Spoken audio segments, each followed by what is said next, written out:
And Father Mm. Martin will say, well, because when I fly the flag, the rainbow flag, it just means I think people who identify as LGBT have equal dignity with everyone, which Mm. is true. Catholics believe that, but that's not what the flag means. The flag Mm. means that same-sex sexual conduct is morally good.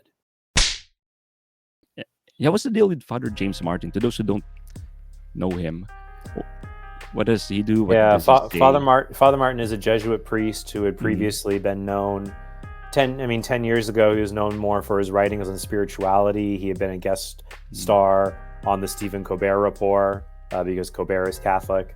However, after in the later 2010s, when he received an award from a group that dissents from the church's teaching on sexuality, New Ways Ministry, he received a bridge building award for a talk he gave on LGBT Catholics in the church.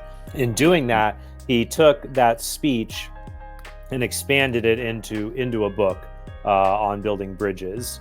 And there's nothing wrong with wanting to reach out to those who are in different states of sin in opposition to the church's teaching, whatever it may be.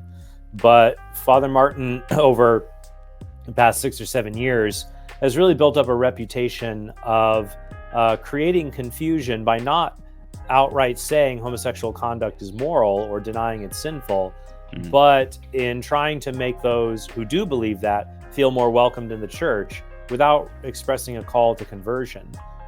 So he will say it's fine for Catholics to celebrate Pride Month, for example, or to fly the LGBT rainbow flag in solidarity with those who identify as LGBT.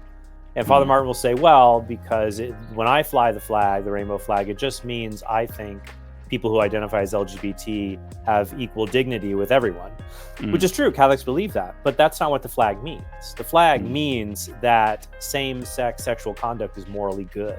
That's what the flag means. And so Father Martin's inconsistent here because he would probably also say that Catholics should not fly the Confederate flag, the Confederate battle flag, because it is associated with the evil of slavery, even if not everyone who flies the flag is doing so to promote the evil of slavery.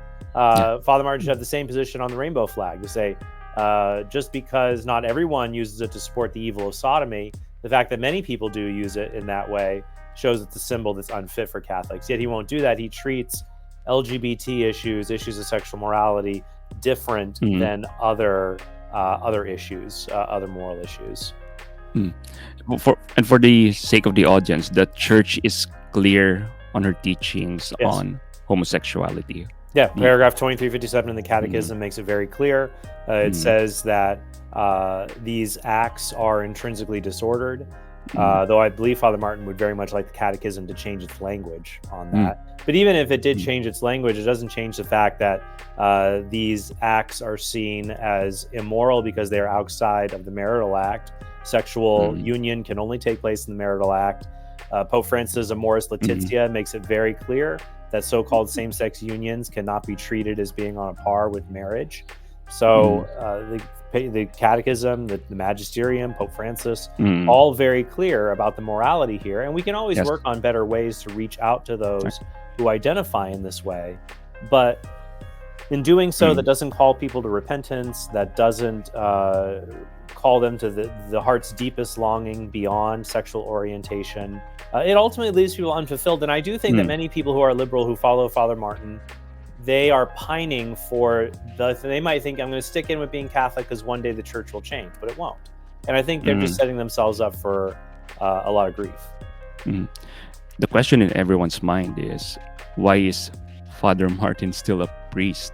Pope Francis in 2013 excommunicated Father Greg Reynolds of Melbourne, Australia for supporting women's ordination and the so-called same-sex marriage. So why is Father Martin still a priest? I think because Father Martin has not crossed the red line of saying women should be priests or two men should be able to get married in the Catholic Church. Father Martin, as I note in my book, is very good about speaking ambiguously so that his comments can be read in an orthodox way, even though they can also be read in an unorthodox way. So he covers his tracks very well in not espousing a direct conflict with the church's teachings on these issues, instead putting out behaviors and ways of speaking that subtly undermine the teachings. Mm-mm. I don't know how similar or different it is in the US and in the Philippines, but when it comes to notifying the church authorities about, let's say, priests that sow confusion, how does one initiate the process generally? It really depends on the person's superior. So if it's a diocesan priest, it really depends on whether the bishop thinks that it is a serious matter or not, and that's going to depend on each of the bishops. When it's a religious priest like Father Martin, then you're going to have to speak with the superior of their religious community, for example. So it really depends on who is in charge over that local authority and that person. And different clerics have responded well, and others have responded poorly.